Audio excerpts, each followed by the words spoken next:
se mit de nouveau à enseigner au bord de la mer. Une grande foule s'étant assemblée auprès de lui, il monta et s'assit dans une barque, sur la mer. Toute la foule était à terre sur le rivage.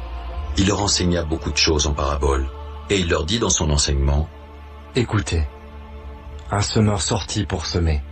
Comme il semait, une partie de la semence tomba le long du chemin. Les oiseaux vinrent et la mangèrent. Une autre partie tomba dans un endroit pierreux, où elle n'avait pas beaucoup de terre. Elle leva aussitôt parce qu'elle ne trouva pas un sol profond. Mais, quand le soleil parut, elle fut brûlée et sécha, faute de racines. Une autre partie tomba parmi les épines. Les épines montèrent et l'étouffèrent, et elle ne donna point de fruits. Une autre partie tomba dans la bonne terre. Elle donna du fruit qui montait et croissait. Et il rapporta 30, 60 et 100 pour un. Puis il dit, « Que celui qui a des oreilles pour entendre, entende. » Lorsqu'il fut en particulier, ceux qui l'entouraient avec les 12 l'interrogèrent sur les paraboles. Il leur dit, « C'est à vous qu'a été donné le mystère du royaume de Dieu. Mais pour ceux qui sont dehors, tout se passe en paraboles, afin qu'en voyant ils voient et n'aperçoivent point, et qu'en entendant ils entendent et ne comprennent point, de peur qu'ils ne se convertissent et que les péchés ne leur soient pardonnés. » Il leur dit encore, « Vous ne comprenez pas cette parabole? Comment donc comprendrez-vous toutes les paraboles? Le semeur sème la parole. Les uns sont le long du chemin où la parole est semée. Quand ils l'ont entendue, aussitôt Satan vient et enlève la parole qui a été semée en eux. Les autres, pareillement, reçoivent la semence dans les endroits pierreux. Quand ils entendent la parole, ils la reçoivent d'abord avec joie, mais ils n'ont pas de racine en eux-mêmes. Ils manquent de persistance. Et dès que survient une tribulation ou une persécution à cause de la parole, ils y trouvent une occasion de chute. D'autres reçoivent la semence parmi les épines. Ce sont ceux qui entendent la parole, mais en qui les soucis du siècle, la séduction des richesses et l'invasion des autres convoitises étouffent la parole et la rendent infructueuse. D'autres reçoivent la semence dans la bonne terre.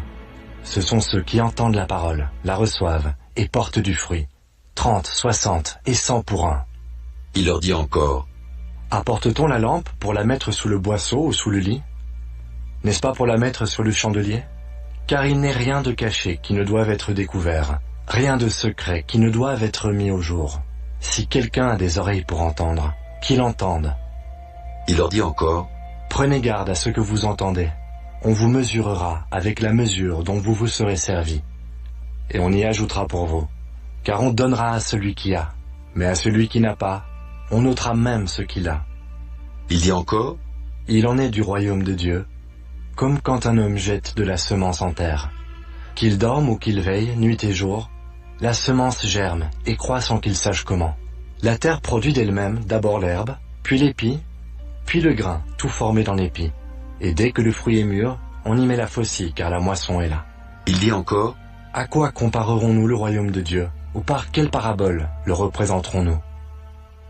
Il est semblable à un grain de sénévé, qui lorsqu'on le sème en terre, est la plus petite de toutes les semences qui sont sur la terre.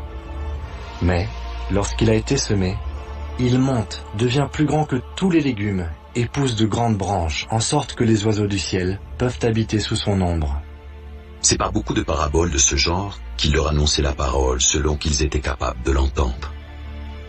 Il ne leur parlait point sans parabole, mais en particulier, il expliquait tout à ses disciples. Ce même jour, sur le soir, Jésus leur dit, « Passons à l'autre bord. » Après avoir envoyé la foule, ils l'emmenèrent dans la barque où il se trouvait. Il y avait aussi d'autres barques avec lui. Il s'éleva un grand tourbillon, et les flots se jetaient dans la barque, au point qu'elle se remplissait déjà. Et lui, il dormait à la poupe sur le coussin. Ils le réveillèrent et lui dirent, « Maître, ne t'inquiètes-tu pas de ce que nous périssons ?» S'étant réveillé, il menaça le vent et dit à la mer, « Silence, tais-toi. » Et le vent cessa, et il y eut un grand calme. Puis il leur dit, « Pourquoi avez-vous ainsi peur? Comment n'avez-vous point de foi ?» Ils furent saisis d'une grande frayeur, et ils se dirent les uns aux autres, « Quel est donc celui-ci à qui obéissent même le vent et la mer ?»